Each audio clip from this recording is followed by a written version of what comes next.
ఏడాది పాలన బేష్ చప్పట్లతో కేబినెట్ సమావేశంలో ఆయన మంత్రివర్గ సహచరులందరూ చంద్రబాబుకి స్వాగతం పలికారు అనేటువంటి కథనాన్ని ఆంధ్రప్రభ పత్రిక ప్రధానంగా ఇచ్చింది. అద్భుత పాలన అందించాం సీఎం చంద్రబాబు, మరింత వేగంగా పనిచేయాలని మంత్రులకు సూచన, దూకుడుగా ప్రజల్లోకి వెళ్లాలని ఆదేశం, యువగళం పార్టీకి ప్రాణం పోసిందని లోకేష్కు కితాబు, మంత్రివర్గ సమావేశంలో ముఖ్యమంత్రి చంద్రబాబు కీలక వ్యాఖ్యలు, ఉప ముఖ్యమంత్రి పవన్ కళ్యాణ్తో ప్రత్యేక భేటీ, దీనికి సంబంధించినటువంటి అంశాలు ప్రధానంగా వచ్చాయి. కానీ మరి ఇక్కడ జూన్ 12వ తారీఖులోగా స్కూళ్ళు తెరిచేలోగా రాష్ట్రంలో తల్లులందరికీ అందిస్తామని చెప్పినటువంటి తల్లికి వందనం పథకం ఎక్కడా? తల్లికి వందనం గురించి ఏపీ క్యాబినెట్లో ఎందుకు ప్రస్తావన రాలేదు? ఎందుకు చర్చించలేదు? తల్లికి వందనం అమలు చేయాలంటే రాష్ట్ర ప్రభుత్వం కొన్ని మార్గదర్శకాలు నిర్ణయం చెయ్యాలి. ఎంతమందికి ఇస్తారు, ఎంతెంత ఇస్తారు, ఏ రీతిలో ఇస్తారు, దానికి ఉండవలసినటువంటి అర్హతలు ఏంటి, ఇలాంటివన్నీ కూడా నిర్దేశించడానికి తగ్గట్టుగా గైడ్ లైన్స్ రూపొందించాలి.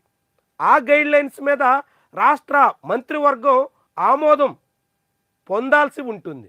మరి రాష్ట్ర మంత్రివర్గంలో తల్లికి వందనం అనేటువంటి మాటే, అలాంటి చర్చే లేకుండా ఇక జూన్ 12లోగా అంటే వారం వచ్చే ఈ రోజు నాటికి అమలు చేయాలి. ఎట్లా సాధ్యం?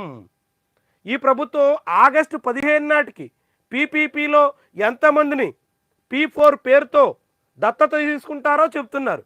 కానీ జూన్ 12వ తారీఖులోగా అమలు చేస్తామని వాళ్లే చెప్పినటువంటి తల్లికి వందనం గురించి మాట్లాడటం లేదు. చాలా చాలా విడ్డూరం. ఆగస్టు 15 2.5 నెలల తర్వాత ఏం చేస్తారో చెప్తున్నారు, కానీ వారం రోజుల తర్వాత చేయాల్సిన దాని గురించి మాట్లాడటం లేదు. అంటే ప్రభుత్వం ఉద్దేశం ఏంటి? ఏం చేయదలుచుకుంది? తల్లికి వందనం జూన్ 12లోగా ఇవ్వడం లేదు అనేటువంటి సంకేతం కనిపిస్తోంది. ఇవ్వలేకపోతున్నారు అనేటువంటి అనుమానం కలుగుతుంది. ఈసారి కూడా తల్లికి వందనం కాదు పంగనామమే అనేటువంటి ప్రశ్న ఉదయిస్తోంది. ఎందుకంటే వాస్తవానికి ఈ తల్లికి వందనం ప్రతి ఏటా ఇస్తామన్నారు. తొలి విద్యా సంవత్సరంలో ఎగ్గొట్టేశారు. అయితే ఏప్రిల్ మే నెలల్లో ఇస్తాము అని అసెంబ్లీ సాక్షిగా విద్యాశాఖ మంత్రి నారా లోకేష్ చెప్పారు, ముఖ్యమంత్రి చంద్రబాబు నాయుడు చెప్పారు. ఏప్రిల్ పోయింది, మే పోయింది, ఇప్పుడు జూన్ కూడా గడిచిపోతోంది. జూన్ 12లోగా ఇస్తాము అని చెప్పినటువంటి మాట తప్పుతున్నట్టుగా స్పష్టమవుతుంది. ఆ మాట నిలబెట్టుకోవడానికి చంద్రబాబు ప్రభుత్వం సిద్ధంగా లేదు అనేటువంటి సంకేతం నిన్నటి క్యాబినెట్ ఇచ్చింది.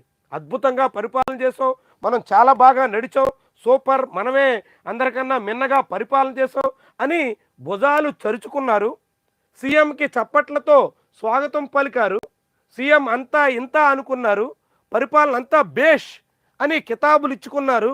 బాగానే ఉంది. అంతవరకు వాళ్ళు కొనియాడుకోవడం, గొప్పగా చెప్పుకోవడం, మనమే ది బెస్ట్ అని అనుకోవడం, అది ఆత్మసంతృప్తి కోసం ఎవ్వరూ తప్పు పట్టాల్సిన పని లేదు. కానీ ప్రజలు కదా అనుకోవలసింది, ప్రజలు కదా మెచ్చుకోవలసింది, ప్రజలు కదా ప్రభుత్వాన్ని అభినందించాల్సింది.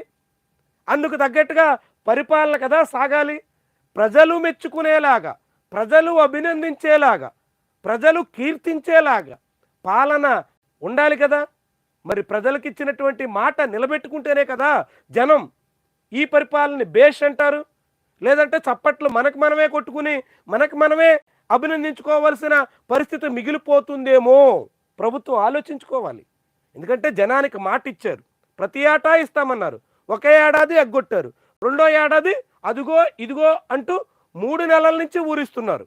ఇప్పుడు జూన్ నెలలో అందరికీ ఖర్చులు ఎక్కువ ఉంటాయి కాబట్టి ఖచ్చితంగా ఈసారి రాష్ట్ర ప్రభుత్వం తల్లికి వందనం పేరుతో చేదోడుగా కొంత సహాయాన్ని అందిస్తే తమ పిల్లల భౌతవ్యానికి తగ్గట్టుగా అంతా సర్దుబాటు చేసుకుందాం అని అనేక కుటుంబాలు కళ్ళు కాయలు కాసేలా ఎదురు చూస్తున్నాయి.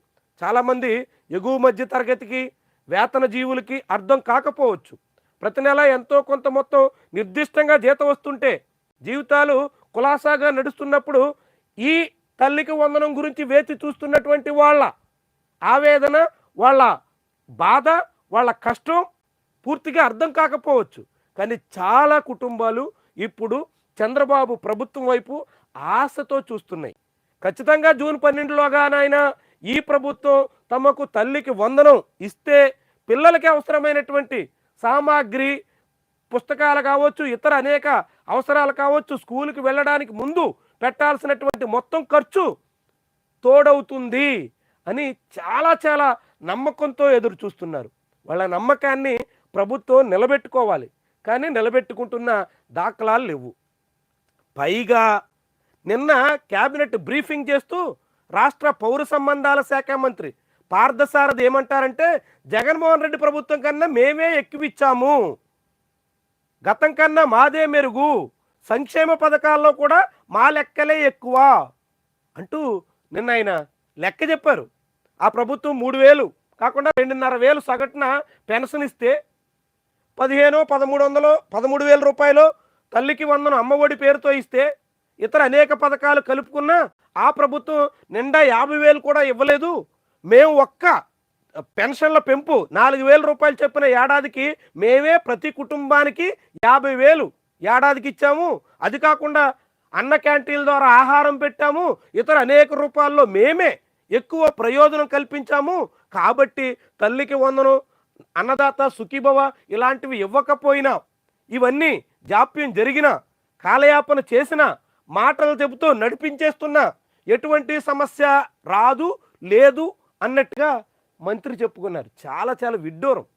ప్రభుత్వమే చెప్పింది తల్లికి వందనం, ఎంతమంది పిల్లలుంటే నీకు 15 అని రామనాయుడు మాటలు ఎంత వైరల్ అయ్యాయో, కేబినెట్ మంత్రి నీటిపారుదల శాఖ మంత్రి నోటిపారుదల ఎంత విస్తృతంగా వైరల్ అయ్యిందో మనం అంతా చూసాం.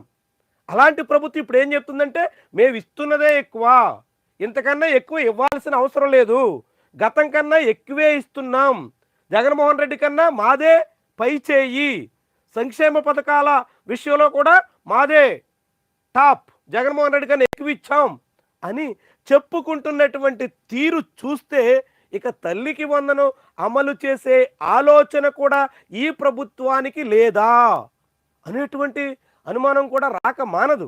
ఎందుకంటే మేమే ఎక్కువ ఇచ్చాం, ఎక్కువ ఇస్తున్నాం, జగన్మోహన్ రెడ్డి కన్నా మాదే మెజారిటీ అని చెప్పుకుంటే ఇంకెట్టా ఇచ్చేదానికి సిద్ధమవుతారు? బహుశా ప్రభుత్వానికి తల్లికి వందనం మరికొంతకాలం జాప్యం చేసే యోచన ఉందా అనేటువంటి అభిప్రాయం బలపడుతుంది. ఏమైనా జూన్ 12లోగా ఈ ప్రభుత్వం తల్లికి వందనం అమలు చేసేదానికి సిద్ధంగా లేనట్టు స్పష్టమవుతుంది. చాలామంది ఆశలు పెట్టుకుని ఉంటే వాళ్ళందరి ఆశల మీద చంద్రబాబు ప్రభుత్వం నీళ్లు జల్లేస్తున్నట్టుగానే భావించాలి.